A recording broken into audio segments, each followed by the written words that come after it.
This week on Silicon Reel, we have Stephany, CEO of Just Park and author of the book, The Business of Sharing. Just Park is like Airbnb without washing sheets.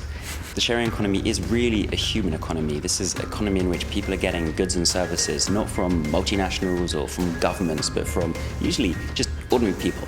This is about efficiency. So the sharing economy is adding value because it's finding these efficiencies on both sides of the marketplace. And that's why really this is just the start of a huge, huge trend. Okay, so it'll be absolutely second nature to get a good or service from another person. So you will no longer think of that as a quirky or unusual thing. That will just be part of your daily routine. Yeah. But London is this astonishing magnet for talent and entrepreneurship and ideas and ambition. Silicon Reel presents Stephany, The Business of Sharing. This is one of the really challenging things about the sharing economy. It's generally very, very good for consumers, but it can be really bad for some of the service providers.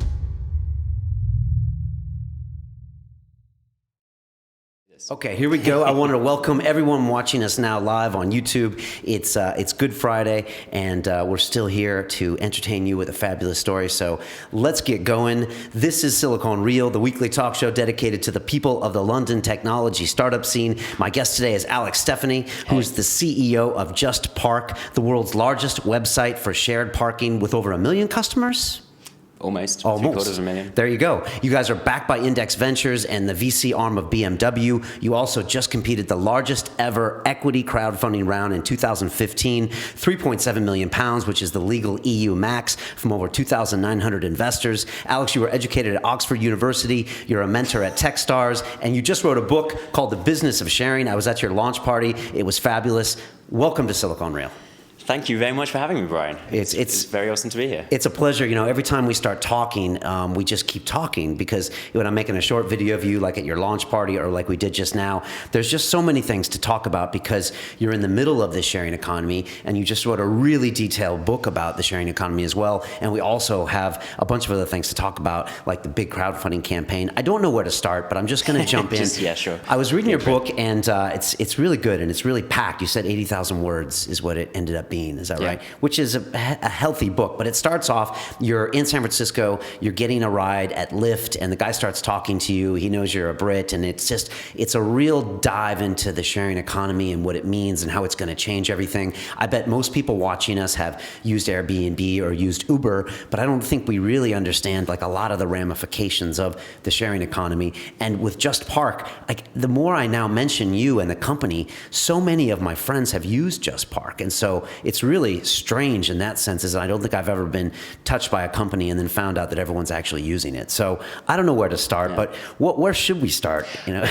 Well, I got an Uber here today, and I had a similar experience. This doesn't happen every hour, every day, far from it. But I was talking to the guy, and he said, "Hey, what do you do?" And I said, "I actually run a company called Just Park." And then he kind of leapt out of his seat and said, "Hey, I downloaded that app this morning." I was like, "Really?" He's like, "You serious?" I said, "Yeah." So we had a little chat about that. And that was a kind of nice sharing economy story in itself. Yeah. So this guy was an aspiring actor, and he was able to have the flexibility to go to auditions by being self-employed and becoming this sort of micro entrepreneur as an Uber driver. And he wouldn't have been able to do that. 5 years ago, he would have had to go to a mini cab company and probably had much worse working conditions and very fixed hours, and he would have had to crawl his way up, and it wouldn't have been meritocratic. Right. But he was there making cash, and it wasn't his dream to be an Uber driver, but it was his dream to become a famous actor. And that was allowing him to achieve that. Right. So it's not just a business model. It really changes people's lives and changes the choices they can make just by being able to share in a real frictionless way. Is that right? Absolutely. I mean, I don't like business books. It's a bit of a confession. You know, it's something that I feel I should like because I work in the business world, but so rarely will I buy and enjoy a business book. And so when Macmillan came to me and said, "Hey, do you want to write a business book?" my instinctive answer was, not really. I think the world has enough business books. But then I thought more about it, and I realized that this was kind of the anti-business book, because the sharing economy is really a human economy. This is an economy in which people are getting goods and services, not from multinationals or from governments, but from usually just ordinary people. And so that I felt was a story that needed to be told. And the other thing that I feel I've been able to bring to this story is what it's like to actually work inside this industry. So nothing has really ever been written on this subject more than a blog here or there by someone running a sharing economy company. And so that's been great because I can use my own network to interview people like co-founders of Airbnb or Zipcar or VCs like Fred Wilson in New York or Alfred Lin at Sequoia. And I can also, I kind of have an inside view, I guess, on the challenges of working in this economy and growing a business within this new economy as well. Let's hear about your story quickly. You used to be a lawyer at a major firm here in London, and at some point you decided to stop doing that, and then you got, and you're now the CEO of Just Park. Can you just tell me a little bit about that transition? Yeah. Okay, well, I was a really bad lawyer. That's probably the first place to start. First time I heard that. Yeah, and which now I'm sort of like, let's get an in-house lawyer because I should not be doing law for Just Park. I was a pretty average lawyer, but I could see that I had skills that other people in this corporate law firm didn't have. And I felt like I was in the wrong job. After 2 or 3 weeks, I thought I can kind of do this at a push, but it's not really playing to my strengths. So I was really working out how I can get myself out of that law firm. And I think the whole time I just was thinking I wanted to basically be forced to find a new direction. And so after the 2 years that expired, which was the initial contract, the vast majority of people in my cohort at that law firm got taken on and got placed into departments and began to move up the profession and so on. Right. And this was 2009, and it's sort of deep financial crisis, deep pessimism about the global economy. And they said, hey, Alex, we're not going to make you an offer. So kind of shake hands and good luck type thing, which was upsetting and felt like a bit of a trauma at the time. But I think subconsciously it was what I wanted really from the second week in, because I wasn't the guy giving up the evenings and weekends to do work. I was the guy who was sort of like just fleshing out business plans and chatting till 6 a.m. about a new business we could launch with friends and stuff like that. So my heart totally wasn't in it. Okay. So you always kind of wanted to branch out a bit. I always wanted to branch out, and I wasn't sure what exactly it was, and I wasn't even sure that I wanted to work in tech. I just knew that I wanted to be sort of master of my own destiny, really. And I knew that I wasn't motivated to do stuff for other people. I'm incredibly motivated, but that motivation comes from within. It doesn't come from other people telling me to do stuff. Right. That's good to recognize that about yourself. I'm kind of the same way. If someone tells me to do something, I initially want to say no. But if I can get myself to do it, I can do things that most people would never, bother doing. Exactly. And so I knew that I needed that kind of structure, but I had no idea what sector it would be in or what kind of job I would end up doing. And then about a year or two after I left this corporate law firm, I was broke. And so I was super late to get a smartphone, but I finally got a smartphone. And it was the Galaxy S1, an Android. And I went from this really crappy, probably a Nokia, to this Samsung. And it was like, sort of Pulp Fiction, where they open the suitcase, and it's like gold, like, ja. It was a bit like that. When I turned on this phone, I just realized, wow, this is going to change everything about how we consume goods and services. This is economic opportunity of a scale that is almost incomparable with anything that's kind of gone on before in as regards to technological change. I want to learn about this, and I want to be part of this, and I want to help people get goods and services and improve their lives using this amazing piece of technology. So that was really the catalyst, and then I went to a whole bunch of networking events, and one of them was a thing called Launch 48, which is run by UCL. You start a company over the course of a weekend. I met Anthony, who started Park in My House, which then became Just Park. Right. And we were then only a couple of people, and I've been CEO for 2.5 years now. 2.5 years. Yeah. And where are you now? For people that don't understand what Just Park is, can you just break it down quite simply? Yeah, of course. I guess it should be obvious, but... So, very short history lesson. The business started as Park in My House. Right. And Anthony had this idea. He was in San Francisco. He was looking for parking and around a giant stadium. And he saw these driveways. And he was just thinking, frick, this is ridiculous. Like, I want to park there. They would want my money, but I can't park there. Why can't I park there? Right. Surely there should be some website that just matches up their supply with my demand. It sounds like something a 6-year-old would be saying while mommy and daddy are looking around for a place. They'd be like, why don't we park in their house? And you'd be like, shut up. I'm trying to find a place. Yeah, it's almost like so obvious, but so not obvious. That this capacity. And I think that the 6-year-old thing, I think that's a perfect analogy, because it just goes to show how we get older, and then we kind of get a little bit less creative because society says, oh, you can't do that. Yeah. So he being an adult then was like, oh, I'm not actually just going to park there. If he'd been a 6-year-old, he probably would have just parked there. But he thought, okay, I'm not going to park there, but I am going to come back home where I have my very serious job waiting for me at Deloitte, a big accountancy firm. And then I'm going to think about maybe quitting my job and building this website. So it was really just this one idea. He was a young guy, I think he was 23, Anthony, when he started this. And he hadn't really had any experience at all of business. He was very interested in technology. His dad's a software engineer. But he didn't know anything about business. And he got this idea out there, and it's really just an idea. And it got massive initial traction. And now, today, there are 17,000 families in the UK making money from their driveway. And they list the space, and people come and go, and the money just drops into their bank account, incredibly easy. But then what we did is we had all this demand. So at that point, we had, say, maybe 400,000 or 500,000 drivers booking these driveways. And of course, these people are also in need of other types of parking in the centre of cities where you don't have driveways. So we built up, say, in London, this kind of donut, all these driveways, but then in zones 1, you don't have driveways. So we need to really fill in this gap. So then we started working with car parks and hotels and became Just Park, and they now are kind of the jam in the donut. Okay, gotcha. So it started off just the excess capacity of people's houses, and now you've sourced new capacity. Exactly. So it started off as this peer-to-peer marketplace, right, and it's still a very large peer-to-peer marketplace. What we've done is really put a sort of B2C layer on top of this. Okay. Wow, fascinating. And is London your major market? How does it differ now? You go from different countries. What does it look like in the States? Tell me, what is your... So London's our biggest city globally, but the platform is able to be used by anyone in the world.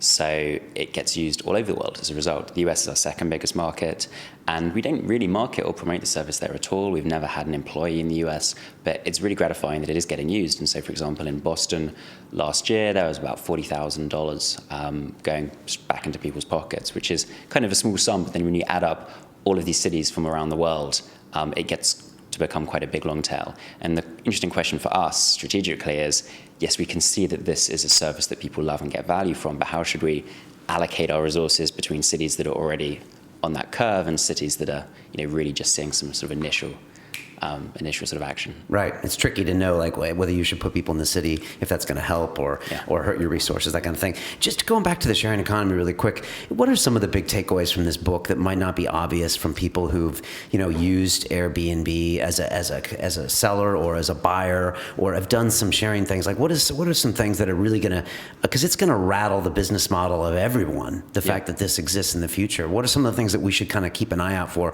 whether you work in a corporation or just as a consumer, of things that are going to change?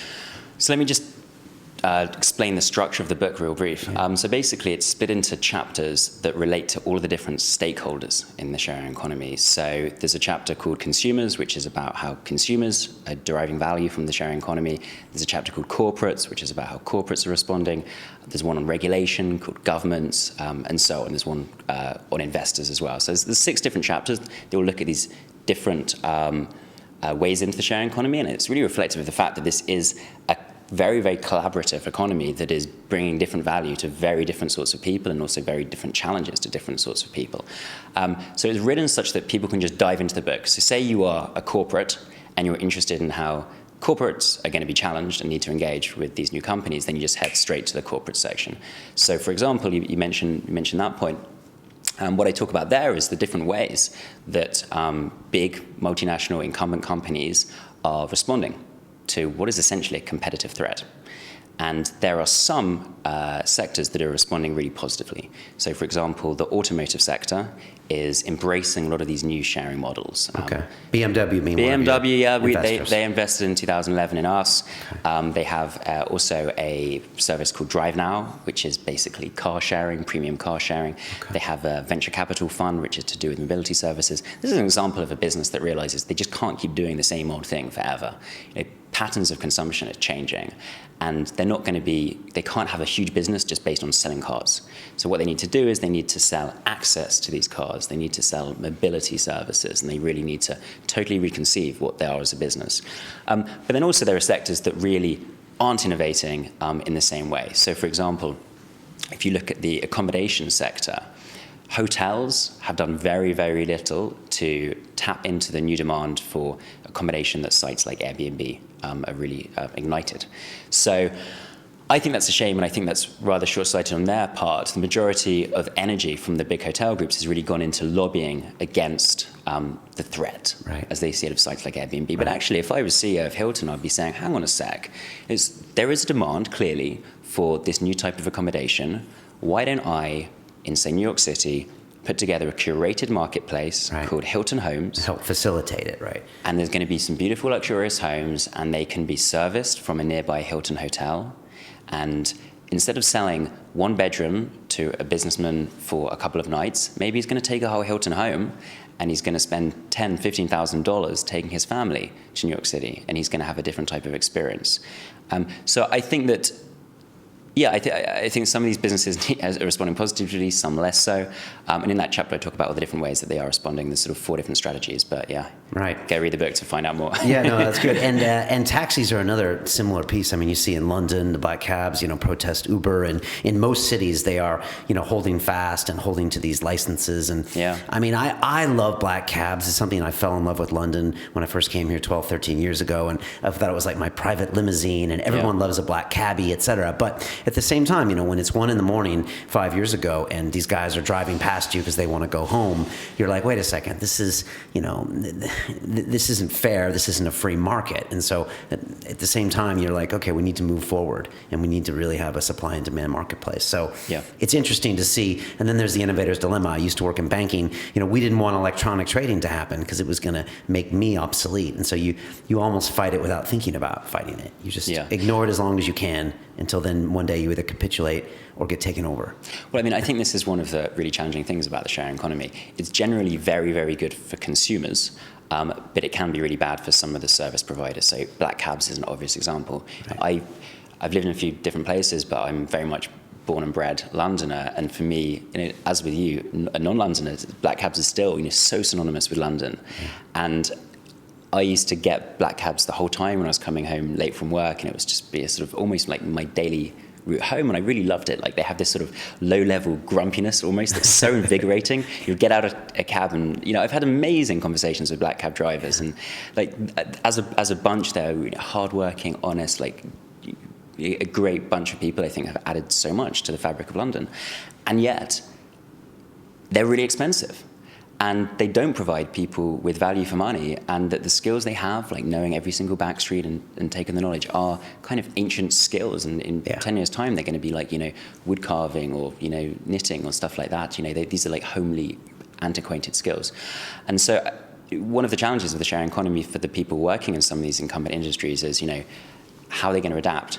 And whereas it's great for us that we can get an Uber home for £6 or something like that, when it would have cost 16 quid in a black cab, actually there's a lot of people who are going to be really hit by these new structural changes. They're maybe too old, they're too inflexible, they're too low skill to move across these new platforms. Yeah, no, definitely. And that's something that's going to see how that shakes out, because like you said, it's fascinating how these skills that they had, I mean, the knowledge is an amazing thing. If you're not from London, these cabbies sometimes will spend between 2 and 4 years memorizing the streets. Yep. They've done studies on their brain, and they actually link through like a cerebral cortex piece, the 2 hemispheres of the brain, when they've done like these CT scans. Yeah. So they actually change their physiology by memorizing all this stuff. But, that's just not necessary anymore. And so it's going to be hard to watch this happen. But again, it's the market. It is a market, and ultimately, this is about efficiency. Yeah. So the sharing economy is adding value because it's finding these efficiencies on both sides of the marketplace. And that's why, really, this is just the start of a huge, huge trend. Because strip it down, and this is a leaner way of consuming and providing services. A good example of that is, say, peer-to-peer finance. If you look at a business like Lending Club, it's now IPO'd recently. It's lending around $300 million a month. America, right? America, based? yeah. I think NASDAQ or NYSE. Anyway, it's a US flotation, French CEO, but headquartered in San Francisco. And so they're lending about $300 million a month, which is tiny. Macroeconomically, this is a drop in the ocean of credit around the world. But it's growing very quickly, and it's going to continue to grow because it's ultimately just a more efficient model. So if you look at a bank, they have an operational expense ratio of something like 5 to 7%, whereas these guys are doing it sub 2% and getting lower as they scale that technology. Right. And so in some senses, this is just a maths game. It's the same with JustPark. If you look at the peer-to-peer inventory, that is way cheaper. It's about half the price of parking on street, just because there's so much less demand for it. Right. And so again, it's just a maths game of actually this is just more efficient. And a lot of companies like Lending Club or JustPark, or all of these companies in the sharing economy are finding efficiencies. So it's inevitable at those kind of ratios. I mean, I think it is going to be inevitable, which is why you see so much money going into the sector, billions and billions of dollars. The question is, are these sharing economy businesses going to be really big, or are they going to be colossal? And I think that's really all that's up for grabs. If you look at the macro drivers, they are here to stay, and they are putting people on this, they're keeping these companies on this trajectory. Things like the adoption of social media, increasing smartphone penetration, population growth, urbanization, all of these macro factors that are making sharing economy companies viable are really only going to continue. Right. Fast forward 20 years, what is the world going to look like as it's so much more shared? Are we going to walk outside and will there be no cars on the streets? Will it all be on demand? Will every piece of excess inventory being shared? Will be someone in our house when we're at work? I mean, like, what I know you can't predict the future, but what are some of the things that'll be like totally like, oh my gosh, it's now all been made efficient all of a sudden? Okay, so it'll be absolutely second nature to get a good or service from another person. So you will no longer think of that as a quirky or unusual thing. That will just be part of your daily routine. Right. If you were to buy something from eBay, you would still think of it from a person on eBay rather than a shop, which is about 25% of their revenue. You would still think of yourself as doing something a little unusual or eccentric. That would just become the norm. For the reason that I just really talked about, the efficiency of these models. And these marketplaces, which is really the core of the sharing economy, are just going to get bigger and more powerful. And again, this comes down to efficiency. And so, if you look at the growth of the marketplace, really ancient invention. I don't know if you ever played Civilization. No. So Civilization is like the geekiest game ever. And I'm just going off on a massive... Like an adventure game. I'm going off on a massive tangent, Brian, because we've got an hour. That's okay. Good, that's good. Let's do it. So the geeks out there will know that there is a computer game called Civilization for kids that didn't kind of go out too much, like me. And when your civilization is growing, you get various inventions. And one of those inventions is a marketplace. And this is this sort of primitive thing, and people come together in the center of your little town, and it creates commerce. It's great. And so this is a really, really ancient concept. And then these marketplaces got bigger and bigger over time. And that was great, too, because you could have more supply and more demand, and that created efficiencies. So in Europe, for example, the biggest marketplace is Krakow in Poland. And for hundreds of years, people would go there, converge there for miles around. And that was great. Lots of people, and you could on go... a river near agricultural lands. Yeah, it's like in a big city. Yeah, there's a river there, right. Voltiver, so you can converge, and that's great. And you head there with a little pocket of coins, and you want to buy a cow. That's great, because there's going to be 80 people selling cows, and you can find the right cow. Right. And then the internet came along and said, actually, you can have uncapped supply and demand. Screw like this Krakow marketplace that's 400 meters across or whatever it is. You can have billions of people in this marketplace, in this online marketplace. And so that is the ultimate, this is the ultimate underlying phenomenon, that as people become more and more connected, these marketplaces are just going to be absorbing and eating into all the incumbent industries because they are so much more efficient. Right. So yeah, that's a taste of the future. I also think, there's going to be some sharing economy losers as well. That's for sure. So particularly on labor marketplaces, it's a really challenging place to be. This is somewhat touching on the black cab market. Right. They have to re-educate themselves and find new pieces. Yeah, well, I mean, part of these efficiencies is that you pay as a consumer as little as possible for the services. So, like in Krakow, you're paying as little as possible for the cow that you want. On a labor marketplace, you're paying as little as possible for someone to clean your house or do your dry cleaning or whatever it is. It's great for you as a consumer, but it's pretty challenging if you as a service provider, cleaning or whatever, doing dry cleaning, are charging the very, very floor. Right. So it hopefully makes up. I mean, when I talk to every single Uber driver that I sit with, and I always ask them, and they're always happy because they're doing more work. But that's in that sector. That might not be across other sectors because they make up in volume. Yeah, and I think they are generally very happy now. The question, even with something like Uber, is what regulation is going to stop Uber as a platform exerting disproportionate control over the participants on its marketplace. So even now, if Uber wants to slash prices in a city, it slashes prices. Yeah. And you as a driver just have to deal with that. Yeah. If Uber brings in a policy or has a policy which says, if you're ill, you don't get paid. Well, this is the reality. If you're ill, you don't get paid. Okay? If your car breaks down, you don't get paid. That's the reality. So life can be quite tough on these sharing economy marketplaces. And it's slightly Darwinian, really. The strongest will survive.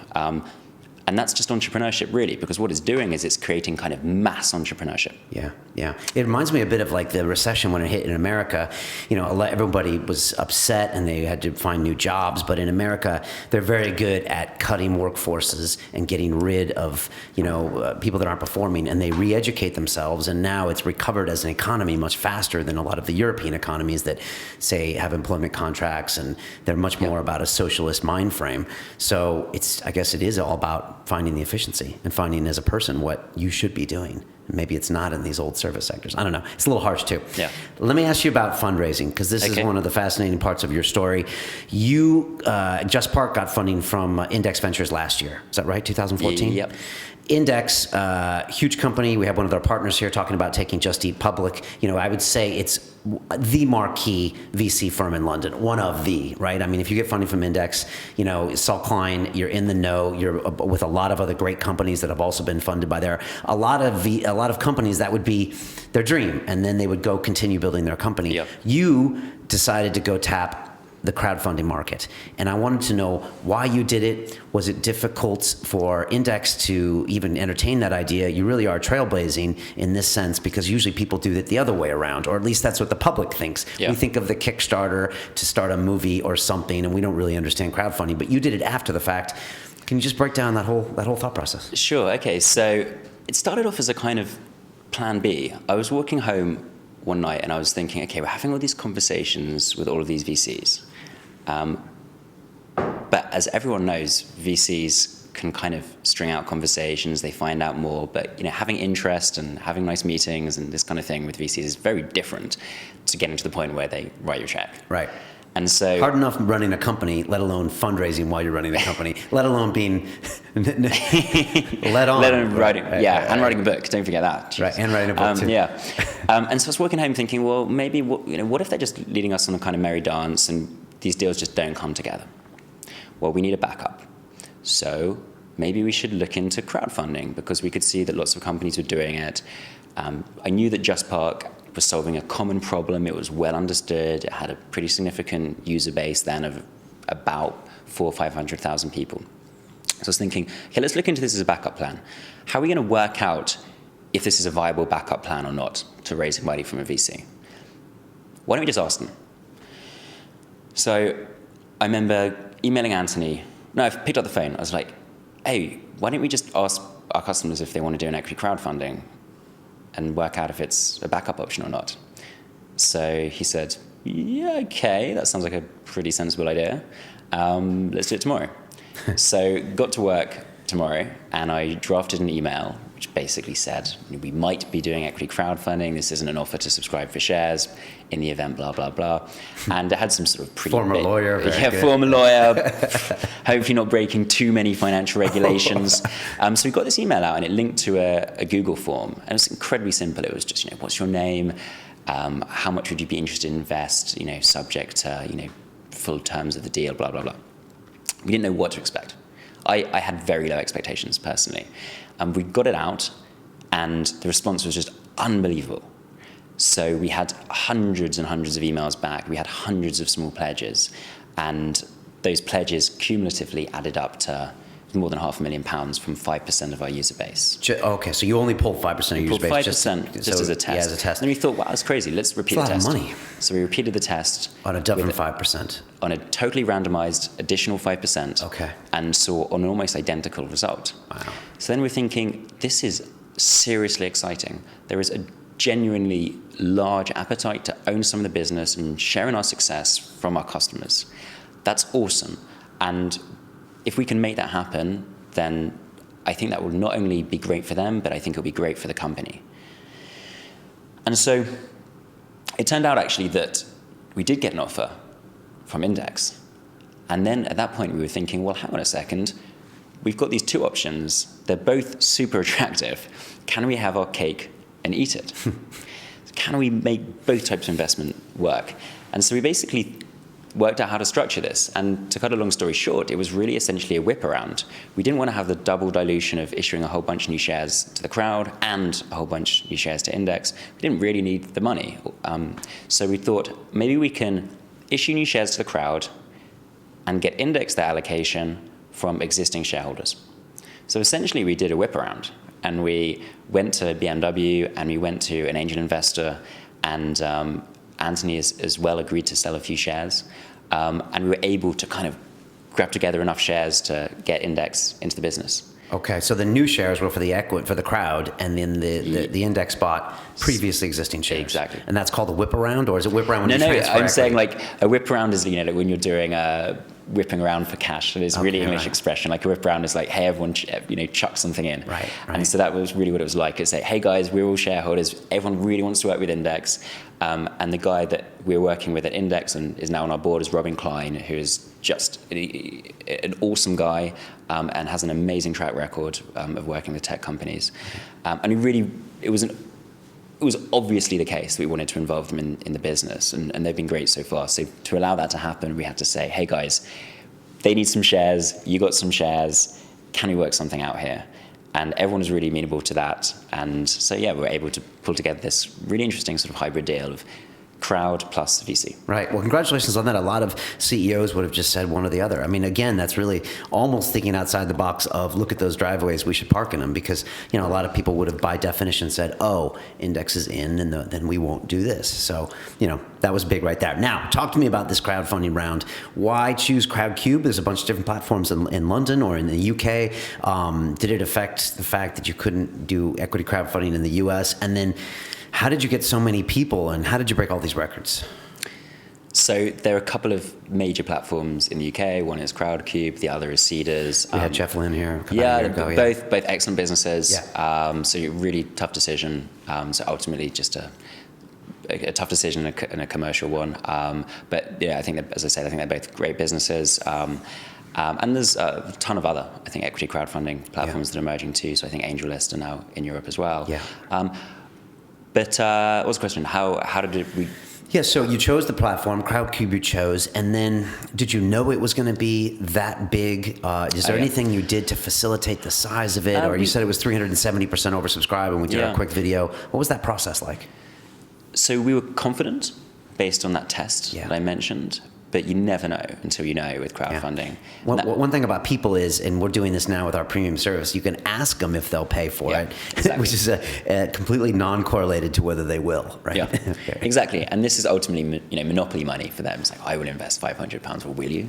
Right. And then a couple of weeks before we went live, we realized that we wouldn't probably be eligible for EIS tax relief, which... For people who aren't familiar with this relief, it's a really, really powerful capital gains and income tax relief available for investors in certain qualifying companies in the UK. Yeah. And it's a major, major reason why people invest in these companies on crowdfunding platforms, because almost all of them will have EIS or SCIS, which is an even better tax relief. Right. So when we didn't have this EIS tax relief, we suddenly became not only one of the biggest attempted crowdfundings in history, but to my knowledge, I think the only one that hasn't been able to promote this fundraising with these tax reliefs. Wow. Then you couldn't get it because of the Index investment, or because of the size? We couldn't get it for a boring technical reason around the rules and the fact that we're operating in a sort of property space. Okay. So you went ahead anyways. We went ahead anyways, somewhat nervous, because this was really breaking new ground. Right. And on that front, it was breaking new ground in a scary way because we just didn't know what the demand would be for investments in a company that didn't have this tax relief. But why did it explode? And I think we had the existing user base, so it was makes a huge impact. So we emailed a third of our user base, and in the first hour, when it went live originally, we had an investment every 23 seconds of a third of our user base. So you have a really kind of a touchy-feely product. I mean, people are like, it's my driveway, and you guys are helping me get this income that I didn't know I would have. And like, you guys are almost like a Robin Hood of an industry. I mean, I'm just saying your customers must have a real bond with you. Yeah. I just feel it from your business model. Yeah, I mean, well, we had a lot of people getting in touch saying, hey, I'm someone earning money from Just Park. Can you withhold my earnings and convert it into shares? Wow. Which technically it just didn't make sense. Right. We just had to say, look, no. But feel free to withdraw question. it and go to the website and invest. Right. And so, yeah, and there is a huge affinity, I think, for the brand. Drivers, because this is solving this big pain point of parking and taking a lot of stress out their lives and also saving the money. And then on the property owners, because they're essentially doing next to nothing and just having this new revenue stream. Right. They sync it to their bank account when they sign up, and then drivers come and go, and the money just pops in. So it's really, really effortless compared to a lot of the other sharing economy platforms. It genuinely is a doddle. So one of the co-founders of Yelp said, Just Park is like Airbnb without washing sheets. And it's kind of like that. I mean, Airbnb is a fantastic business and people are doing great on it, but it is a lot of work. Okay. Driving on Lyft or being a TaskRabbit, is a lot of work. Yeah. But Just Park is kind of no work. So you hit the limit, 2,900 people. You hit the EU maximum, which is 5 million euros, Yep. the equivalent. And boom, was there anything that you learned in retrospect, anything you would do differently, or anything that surprised you about that whole process? I think I think we did a decent job. We were very organized, but you can always be more organized. So in terms of anticipating questions, I think you can always do more work on that and make sure that you sort of populate the crowdfunding platform with stock answers. Okay. And so we could have sort of seeded some of these answers, which are questions that were ultimately pretty predictable. FAQs and that kind of thing. Yeah, so we could have probably had a specific FAQ site, but I don't think anyone really anticipated the volume of interest we had. If you go to the average fundraise on one of these platforms, there'll be 5 or 6 forum threads. And that's great, and it's just people picking up some kind of salient points. It's helpful. For us, I think we have now something like 87 forum threads. And for the 3 weeks that the round was live, it was my job really to monitor all of these forum threads. And some are just a few posts. Others might be 12 pages of posts. Right. And so just a lot of communications to manage with a lot of different stakeholders. You've got thousands of people investing in the company. You've got this big posh VC who have their own concerns inevitably around how this is going to come off. You have the corporate investor who is an innovative brand, but also quite a traditional company in many ways. Again, with you could argue a lot more to lose than gain from something like this.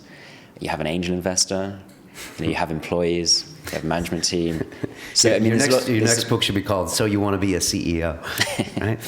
And so, how long did the whole process take you? We were live on the platform for about 3 weeks. Okay. But then there were months of preparation. Okay. All right. And I love to ask this question, what is crowdfunding, or what was it in your stake? Is it marketing? Is it selling shares to your customers? Is it, a guarantee that people will continue to use your services in the future? I mean, if you had to put your finger on what you've just accomplished here, where is all the goodwill, or how would you describe this? I mean, I think it's elements of all of those things. Okay. Ultimately, what it is engagement with people. And that is something that is so hard to achieve in this increasingly media, fast-paced, saturated world of ours. Right. There's so many freaking companies wanting your attention, demanding your time, demanding your money, all of these things. If you are a shareholder in one of them, a small one, a private one, one that is still in some ways an underdog, even though it's a decent-sized company now, you will back up that company, you'll fight for that company, and you'll use that company. And so it becomes a kind of USP, really for the business. And what is really exciting for us at Just Park is how having thousands of investors is just going to enable us to tell this story time and again. And there will be people in the pub telling their friends. There'll be people having dinner parties talking about this new company they invested in. Yeah, evangelists. Evangelists thinking about us when they need parking. Right. And that is ultimately why we're doing this. Because we think, it sounds really cliche, but we think we are stronger together when we're able to bring our shareholders into the business, and a material number of them now, so almost 3,000 people. If you factor in their friends, their family, this is a substantial network we're building. Engagement, that is the greatest word, because I think that's all any company really wants. And you could even argue that the market cap of a company is the measure of their engagement. Whether it's Google or Apple or Airbnb, all these have a massive amount of engagement. One of our mutual friends, Nick Brisbourne at Forward Partners, I saw him a couple weeks ago, and he said, Brian, emotion. He's like, you need to find out what the emotion is in the product. Yeah. And I never thought of it that way. Whether it's anger because I can't get this and I want this, some type of a pain point, or whether it's, I have a big smile on my face because I just got back from Airbnb, or I just got a direct deposit because my driveway was used while I was at work today, or all of these things. Like if you find the emotion point, then that's where. I mean, absolutely. During the fundraising, we did 2 investor events at our offices, and again, we didn't really know what to expect because we hadn't done this before. But they sold out, and we had the first one, we capped numbers a little bit more cautiously. We had 30 or 40 people. The next one, we probably had 60 or 70 people, giving up their evening to come to our office and meet the team and discuss the business. These aren't people that work in parking, or these are just normal people from all kinds of backgrounds. And it was this fascinating cross-section of British society. And there was one time where there was a guy running a £15 billion private equity fund talking to a guy who worked for the council as a refuse collector.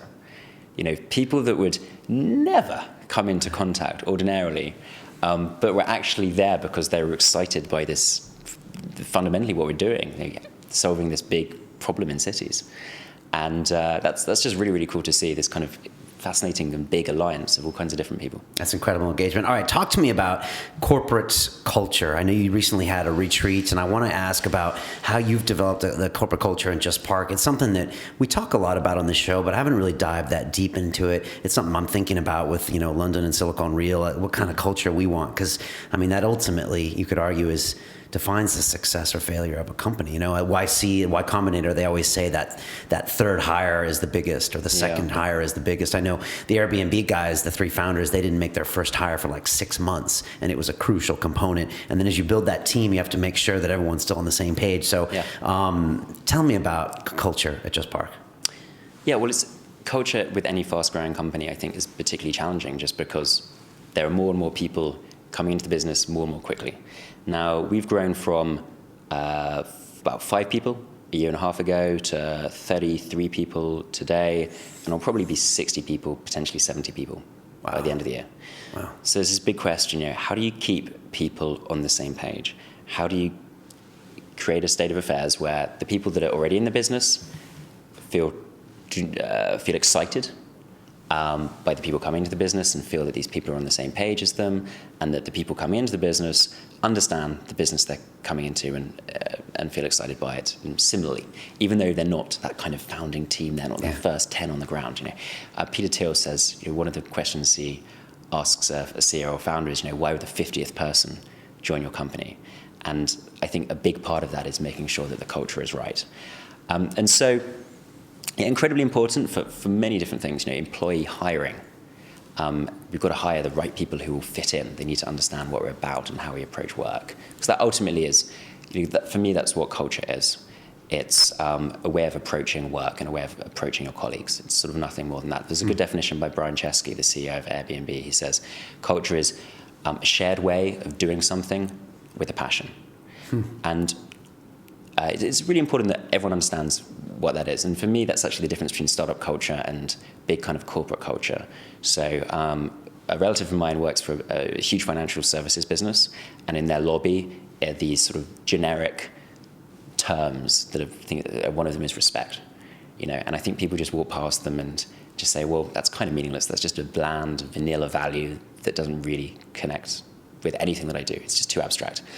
But culture in a startup, and certainly at Just Park, is really about how you do things. And we make sure that people understand how you do things. And the more that people understand how to do things and approach their work and life, the less kind of boring corporate rules you need, again, because people are on the same page. So what we really are doing right now is we've established a set of core values. And, for example, one of them is getting shit done. Another of them is Eat, Sleep, Park, which is really about this sort of ongoing obsession with solving parking. There's about 10 or 15 of them. And we are, from these core values, establishing a much more succinct cultural identity. And it's really important that we have this now bedded down and understood within the company, because if we don't have it there when we're 30-something people, we're not going to make a good transition to this sort of 60, 70 person company. It's a really difficult stage in a company's life. Yeah, this is one of those times where things go wrong. It's the time which people say, or could say, I hope and I'm confident it won't happen, it's not like the good old days when it was just, us 15, it's become this big company and there's all this process and it's not fun anymore. And so we're always thinking about ways to counteract that. And an easy way is just making it an awesome place to work.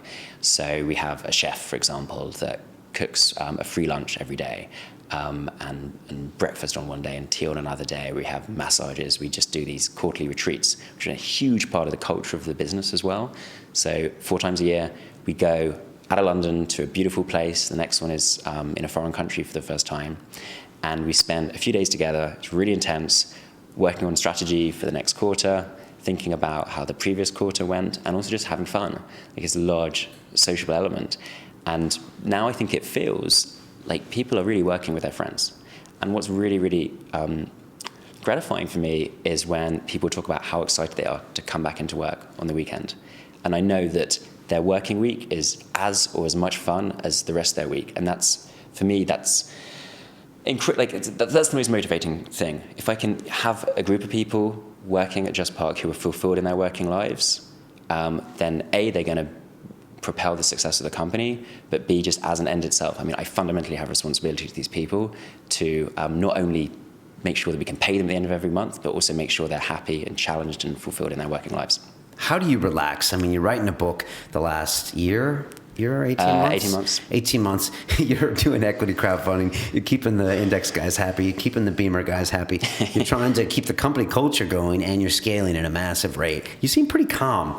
How do you keep it all together? A bit of yoga. We also have yoga classes. Okay, that's good. So do that once a week with some colleagues, and play guitar. But I think it is, a challenge. The job that I'm doing now is a pretty stressful job, to be honest. But for me, that's part of the fun of it. I wouldn't want to be doing a job that wasn't stressful. It's a bit of a paradox, but I like the adrenaline, and I like the difficulty of being CEO of a startup company. I mean, it throws up a million different challenges, every quarter. And working our way through these things and getting stronger and bigger and succeeding as a result is just incredible fun. Right. Now, the future, I mean, it's funny because you run into different types. Some guys are like, I'm going to build this thing until it drops, like, Bezos type atmosphere. Some people are like, look, in the future, I might do something else when this gets built in 5 years, da-da-da-da-da. Do you have one thought or the other? I mean, could this be a part of your career? How do you look at this business? For us, it's really about solving this big problem. Okay, so we see parking as a major global problem, a major urban problem. And if you think that now the majority of the world's population live in cities, by 2050, about 75% of the world's population live in cities, we need to start solving these major urban problems. Why is it such a big urban problem? Largely because parking contributes massively to traffic and pollution. So the research says that anywhere between 10 and even 30% of all the traffic and pollution in city centers is caused by people circling for parking. They get to their destination and they just drive around because they don't have a space. The fundamental difference in our model is actually that people go straight to a space that's allocated.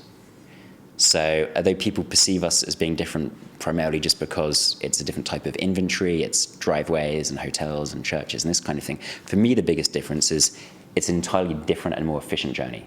It's straight from A to B. So that's really what we're all focused on. I don't really look to the next step. If we can spend a period of our lives solving this huge problem in cities, then that's a fantastic use of a few years. And so we're really just focused on that. And as I was saying to you just before that we started recording, this isn't as startup people, and certainly at JustPart, we're not primarily motivated by money. And if we had been motivated by money, I would have probably tried to stay in corporate law, and other people in the company would have been doing a bunch of other different things. It's really about leaving the world a little bit better than we found it. And if we can solve a major urban problem, then that would be great. Right. No, I mean, it's funny because money doesn't keep you working on the weekends and keep you through those hard times. And it's the passion that gets entrepreneurs through the hard times, and there are plenty of them. So I want to hear a few final things here about how you hire and all those things. But briefly, we were talking earlier about a recent ski trip we were at, and there were some Yanks in the room, and we had some Americans and Brits and all that stuff. And then we hit on this concept of culture in Britain versus culture in America. So this is Silicon Real. So let's get real. What is it? And also, it's something that comes up a lot on this show because we're talking about entrepreneurialism. And so we always look at tech. And then by definition, we do look to the Valley. Some people in London say, don't look at the Valley. Don't compare yourself to the Valley. Yeah. That's fine. But ultimately, you have to look at someone who is doing it very well. And then of course, the American and British aspects, they get put under a microscope. Now, you're born and bred London, right? Yeah. What do you see different in the American mentality, in entrepreneurship, and will that change? Will that change with people in Britain? What's your read on it? So yeah, it is different. It might be getting less different, but it is very different. How's it different? I think Americans, by and large, especially American entrepreneurs, have a level of confidence that British entrepreneurs don't have. That's related to a lack of fear of failure. Okay, so it's often said that American entrepreneurs don't fear failure as much as European or UK-based entrepreneurs. And obviously that's closely related to confidence, right? Because it's to do with the fact that you can have a failure and it's not going to knock your confidence. And you can get up and do it all again, and you're not going to be the laughingstock of your friends and family and so on. And so I thought, it was great. I love being an American, spending time there, and it was great that there are a good contingent of Americans on this ski trip, because I think that they bring a vitalness and a confidence that is really, really refreshing. And I think us Brits could do a lot more to sort of absorb that confidence, that optimism. We have every reason to be confident and optimistic about the UK and London tech scene. I think another interesting question is speculating, why is this the case? And perhaps the answer is that America is the world's superpower now, and Britain is not. And I think probably when Britain was the world's superpower, there was more of this confidence. And people were saying, okay, we're going to totally reconceive how we build bridges or mine coal, or I'm going to start a huge business and I'm going to take over the world, like literally often in many cases. But I think nowadays we've become a little bit too introspective and a little bit too lacking in confidence, which is a real shame, because I think it's holding back hundreds of thousands, if not millions, of entrepreneurs in the country. And we need that more than ever. We need these people to actually take some risks and back themselves and start businesses and employ people and so on.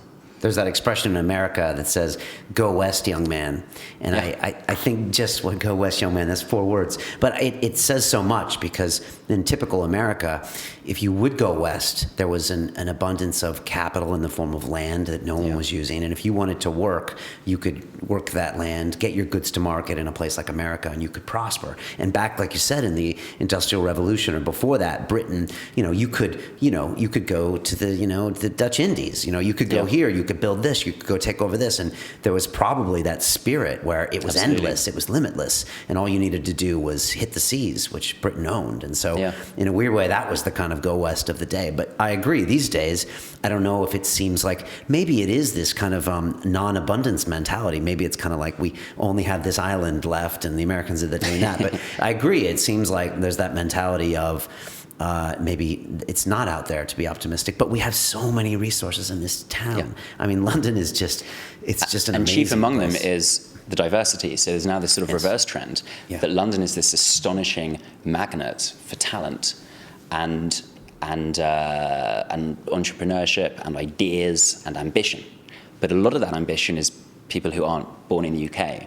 And that's great. And again, that sort of is a parallel with America as well, because America is a sort of, an immigrant fueled success story, the greatest economic success story in history, and a country built by immigrants. And that's why it's so important that the UK government continues to encourage immigration and to allow Britain to welcome the most ambitious and talented people from wherever they are in the world. As equally should America. Yeah. It's a little sadder in America's situation, given that this is a country built by immigrants, and also, of course, it's so much bigger. There is so much space there that the sort of tide has turned, or that this isn't even a totally clean-cut argument. But I mean, that's why I love London ultimately, because there's 200 languages spoken in this city. You can find people from all over the world, from all kinds of backgrounds, religion, races, ethnicities, and that's what I think brings us a lot of energy. And now British people need to really just be inspired by the confidence and optimism of the people arriving in these shores. Yeah, when I hear there is anti-immigration sentiment, I never hear it from anybody I know in London. And when I hear it, I almost think it can't be true, because the power of the ecosystem in this city is us being in such proximity. If you talk to any startup person, the startup company happened because they were in a room with probably one or two other people, and this idea happened. It didn't happen online or anything like that. And so it's this close proximity of all these different kinds of ideas and different kind of, like you said, nationalities and immigrants and all that stuff that creates these amazing effects. So it's that's, like you said, one of our greatest resources here. I mean, to bring this back to company culture, one of the things that I spoke about on the retreat just a couple of days ago is diversity. And it's so important that at Just Park that we continue to create and put in place as diverse a team as possible. And that is all kinds of, it's every imaginable diversity, from gender to sexuality to nationality to ethnicity and so on. And that's not because it's a sort of politically correct thing to do at all. It's simply because I think that is the basis of the strongest and most coherent team. And that when you have that diversity of viewpoint and sentiment, I think it's a case of 1 + 1 = 3, or 1 + 1 to 30 = 100. And so now we have a really diverse team already. It's really international. That gives us all kinds of insight on how the service might transplant to other different markets. And that's only going to increase in this coming year. So, I mean, it's really exciting that we have people talking about, growing up on the other side of the world and talking about parking in different countries and different markets. And everyone is sort of coming together in London, probably the greatest city in the world, to solve this problem in London and ultimately where they're from. Yeah, the diversity question is fascinating. And if you're listening, you should probably look at your board of directors and look at your founding team. And it's a little bit more in the news lately because the Kleiner Perkins lawsuit and in Silicon Valley and this charges. But it'd be great if you looked around and thought, how diverse is your board or is your founding setup? And is that keeping you from doing better, just from a pure optimization standpoint? So it's a very important point you raise. And it's one that's easy to look past. Yeah, I mean, the particular challenge with tech is attracting more women. Yeah. So there are very few female developers. That's just a fact. And so I think schools and universities and the private sector need to do more to encourage more women to enter tech, because that's ultimately in the interests of the industry to obviously have access to fully to the talents of 50% of the population. And it's really important that tech doesn't just become a sort of male-dominated industry like finance has largely become. And I think there is, many people have argued there is a link between the sort of testosterone, male-dominated culture in financial institutions and the crunch, because ultimately there was too much risk-taking and too many egos, and there wasn't, I guess, the diversity and the balance that having a better matched balance between the genders would have brought. So yeah. I could see that. Being working in that industry. Yeah, I mean, for sure. I mean, we've talked to this before. I mean, a lot of people that have been in that chair have said, get a woman founder, get a woman on your board, get this different perspective that you just would not have thought about. And whether or not it's PC or even whether or not it's your customer base, just have someone from a different background, different nationality, different, I mean, Steve Jobs was the original creator of the Dream Team, for the original Macintosh. It was like, let's get an opera singer and let's get a this and a completely diversified groups of people, and see what they can create. So great point, Alex. I always ask people a few questions at the end. I'm going to hit you with these. Okay. If you could make a phone call to the 20-year-old Alex and give that young man a bit of advice, besides telling him not to go into law, what would you tell him? Wow. I would probably tell him that technology is the place you will end up working, and go explore this sector and meet people and just do everything that I've ended up doing just earlier. To be honest, I think that I don't know how things have changed, but I left university in 2004, and when I look back, there was such a limited kind of careers advisory service. So you basically were told, okay, if you're studying a humanities subject, you're probably going to do law or consulting or that kind of thing. There was just a few different career paths. And so, yeah, I would have said, look, actually, you don't need to do one of these really generic things. You can carve your own way through life and join a small business. Yeah, I think I probably would have said that. You don't need to do the thing that people expect you to do. Right. Best advice you've ever received, business or personal?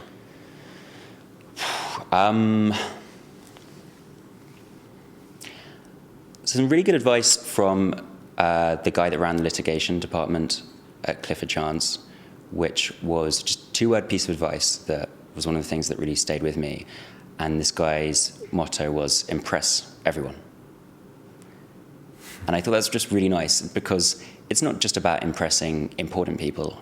It's also about impressing and making a good impression with everyone that you come into contact with, because that will enrich your life and their life. And, maybe that's impressing the office cleaner, because one of these days you're going to be screwed and you're going to really need to know where something is. You're going to need that person to come in, and it makes their life better and your life better. And always trying to do the best by people. I think I kind of got by that, and he's had obviously a phenomenally impressive career. And I think that if you can take that openness and that generosity of spirit to everyone, people will ultimately perceive you more positively. So yeah. And it's a great way to run a company as well, because that person is going to potentially use your product or equity crowdfund you, or because you touch everyone in what you're doing. It really is about engagement, with your employees and your culture and everything. So absolutely. Last part of that question to the 20-year-old that's listening to us. These are hard questions, Brian. Yeah, they are. Okay, go on. But these are the best. Everybody loves these so much. To the 20-year-old that's listening around the world, could be in China, in Brazil, in Russia, a brick economy, or in America somewhere, who wants to do what you do, who wants to be in the sharing economy or in the technology industry, what do you tell them to do? Just get in touch with people.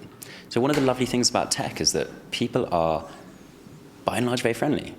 And this is something that I think we can become quite kind of complacent about working in technology. But compared to, real estate or finance or some of these more kind of old-fashioned industries, where people are just generically, what's in it for me? People in technology are happy to help people. And probably the only reason why people won't give you time is because they just don't have any time. But speak to people, email them, follow them on Twitter, try and message them on LinkedIn, ask to go for a coffee with them, tell them that you'll turn up at their office whenever they want, and could they have 15 minutes with them, show some passion. I think people can be shy. But actually, to come back to the sort of British-American point, people should be confident, and they should get in touch with people and go for it. And I think they'll be pleasantly surprised. Fantastic advice, and I totally agree. The amount of giving and sharing in this tech industry is amazing, and London, I think, is even more. I have this theory, since we haven't really had a PayPal effect or anything, there's not really the have and have-nots. Everyone's still kind of around the same, this is going to be big. And so everyone is just super helpful, and everybody wants London to succeed, or the UK to succeed. And so super helpful. It's funny when you talk to people that come from the property industry or the finance industry or something, people, when they introduce each other, they're like, well, what are you going to do for me? In tech, it's like, here you go. Yeah. Here you go. We want to help. And it's a breath of fresh air. It's kind of sharing in a way, right? So I totally agree. Just get in touch. The book is The Business of Sharing. It's a fantastic read. Really interesting. I think you used narrative, which is just so powerful. It's your stories. It's you doing these things. Some really powerful people in here. You should just be an author, maybe. When you're done. How do people get a hold of this? What's the best way? Amazon. Business yeah. of Sharing. Okay. Fantastic. Just Park, they can go and they can use your site. I guess there's an app. What's the best way for them to get involved with you? Download the app or justpark.com. Okay. All right, fantastic. If you're listening to us on iTunes, you can see us here as the two hardest working men in showbiz on Good Friday / Passover. We're getting it done, which is amazing. You can see us on our YouTube channel for our beautiful faces. If you're watching us on YouTube, please subscribe, leave us some comments, tell me what you think. Always looking for new guest suggestions. It's hello@siliconreal.com. And yeah, it's been amazing meeting you. We've been talking back and forth for a few weeks, and so I'm really glad we sat down and got it all on tape because it's a great story. I'm sure there's more to come, and I wish you all the best, Alex. Thank you very much, Brian. Okay, take care. Appreciate you having me. Cheers. Bye. Right.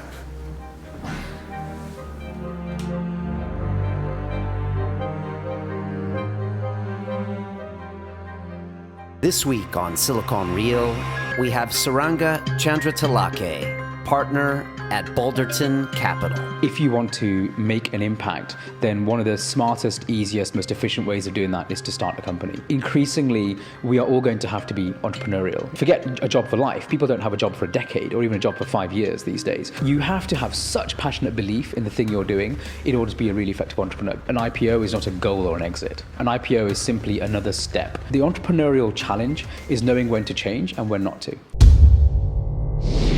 Silicon Reel presents Saranga Chandratilake, Balderton Capital. Seek to perfect your game at every level in every way.